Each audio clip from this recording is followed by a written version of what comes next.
Hello hi friends, ಎಲ್ಲರೂ ಹೇಗಿದ್ದೀರಾ? ಯಾರೇ ನನ್ನ ಚಾನಲ್ ನೋಡ್ತೀವಿ ಪ್ಲೀಸ್ ಶೇರ್ ಮಾಡಿ ಆ್ಯಂಡ್ ಸಬ್ಸ್ಕ್ರೈಬ್ ಮಾಡಿ. ಇವತ್ತು ಟೇಸ್ಟಿಯಾಗಿರೋ ರಸಮ್ ಹೆಂಗೆ ಮಾಡೋದಂತ ನೋಡೋಣ. ಮೊದಲು ನಮ್ಗೆ ಎಷ್ಟು ರಸಮ್ ಬೇಕೋ ಅಷ್ಟು ಒಂದು ತಪ್ಪಲೆಯಲ್ಲಿ ನೀರು ಹಾಕಿ ಚೆನ್ನಾಗಿ ಕುದಿಯೋ ತನಕ ಇದು ಮಾಡಬೇಕು.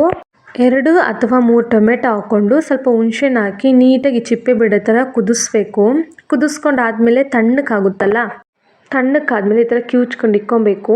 ಒಂದು ಮಿಕ್ಸಿಲಿ ಜೀರಿಗೆ, ಮೆಣಸು, ಮೆಂತ್ಯ, ಬೆಳ್ಳುಳ್ಳಿ, ಕೊತ್ತಂಬರಿ ಹಾಕಿ ತರಿ ರುಬ್ಕೊಬೇಕು. ಸ್ವಲ್ಪ ಅರಿಶಿನ, ಕರಿಬೇವು ಇದರಲ್ಲಿ ಮಿಕ್ಸ್ ಮಾಡಿ ಇಕ್ಕೊಬೇಕು. ಒಂದು ತಪ್ಪಲೆಗೆ ಎಣ್ಣೆ ಹಾಕಿ ಸಾಸಿವೆ ಹಾಕಿ ಗ್ಯಾಸ್ ಸಿಮ್ಮಲ್ಲಿಟ್ಟು ನಾವು ರುಬ್ಬಿರ್ತೀವಲ್ಲ ಆ ಮಸಾಲೆ ನೀಟಾಗಿ ಹುರ್ಕೊಂಡು ಚಿಲ್ಲಿ ಫ್ಲೇಕ್ಸ್, ಸ್ವಲ್ಪ ಚಿಲ್ಲಿ ಪೌಡ್ರ್ ಹಾಕಿ ಮಿಕ್ಸ್ ಮಾಡಿ ಕಿವುಚಿಕೊಂಡಿರೋ ನೀರು ಹಾಕಿ ರಸಮ್ ನೋಡಿ ಕೊತ್ತಂಬರಿ ಹಾಕಿ ಇಳಿಸ್ಬೇಕು. ಯಾವತ್ತೂ ರಸಮ್ ಕುದಿಸ್ಬಾರ್ದು. ನೋಡಿರಿ ಈ ಸ್ಟೇಜಿಗೆ ಆಫ್ ಮಾಡಿದ್ರೆ ಟೇಸ್ಟಿಯಾಗಿರೋ ಟೊಮೆಟೊ ರಸಮ್ ರೆಡಿ. ಬಿಸಿ ಬಿಸಿ ಅನ್ನಕ್ಕೆ ಎಷ್ಟು ಚೆನ್ನಾಗಿರುತ್ತೆ ಗೊತ್ತಾ?